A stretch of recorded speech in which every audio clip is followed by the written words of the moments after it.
Trump does seem to be uncharacteristically and pretty swiftly backtracking on Minneapolis, although it remains to be seen how far it will go. To be clear, this is not like out of the goodness of his heart.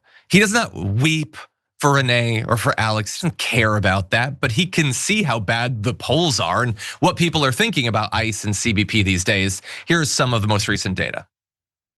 ICE, DHS, Kristi Noem have been a political disaster because just take a look here. I mean, ICE's net approval rating during Trump's term. You go back to term number 1. Look, it's pretty even, 0 points. You go to June 2025, right? That was when all that stuff was going on in Los Angeles. They dropped down. Look at this, minus 17 points, way in the basement. But then after Minneapolis, it's even lower, minus 27 points on the net approval rating of ICE. The popularity of ICE, of DHS has completely fallen under the second Trump term, the second Trump administration, where what we were seeing during Trump's term number 1 was, hey, ICE, DHS, pretty popular, certainly not unpopular, but all the actions in Minneapolis, in Los Angeles, in these major American cities have been very much rejected by the American people. It has been a political disaster for the second Trump administration. Among many other disasters that are brewing at the same time. And I think you're really seeing it all over the place. This isn't just a thing of like, I know online, everybody's like complaining, these liberal white women are ruining everything because they're so mad about ICE. Like, yeah, liberal white women don't like ICE. A lot of people don't like ICE.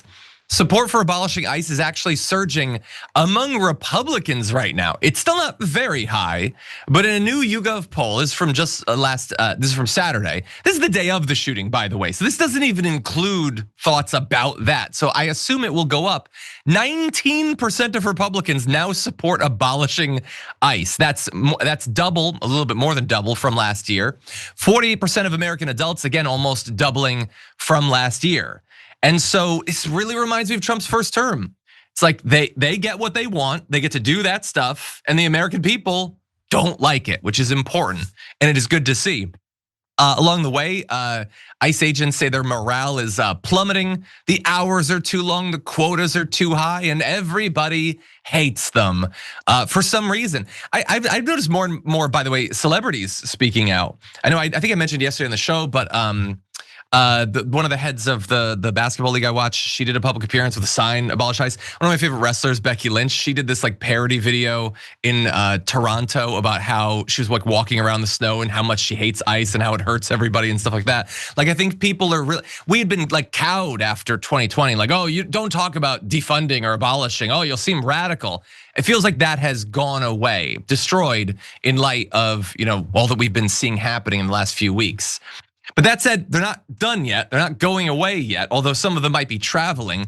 Evidently, Donald Trump is planning on sending ICE to the Olympics in Italy for some reason.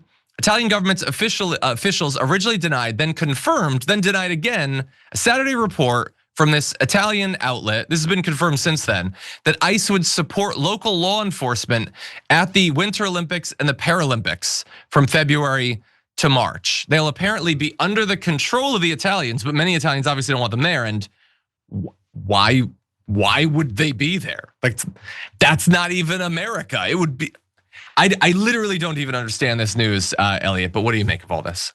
Is it just that they've given just buckets and buckets of cash to this agency and now they don't know what to do with all of this money? So like, okay, just send them over there. I mean, that's all I can guess. It also just seems like another thing that they're throwing at the board to try to get some kind of positive reaction. And right now with this administration, like all the things that we're talking about here thus far, and we're going to talk about later, like there's just like a wheel that you can spin with this administration to find something that people are upset about. I think that reaches a fever pitch, like when you're saying when people start seeing US citizens being gunned down by this agency. So good on the Italian folks for being like, yeah, we don't want you here. Nobody wants you here. And everybody hates you. And that hate does not respect borders, which I think is kind of beautiful if you think about it. Considering that they don't seem to either. Yeah, 100%. Well, look, there was a lot of other aspects about this. This is like a wildly quickly developing story, but we want to just give you an overview of some of what's happening and also importantly, some of what Americans are thinking about this, because especially in these particularly dark times, the last thing I want is for anyone watching this show to think they're alone in hating, what's going on, feeling depressed about what's going on.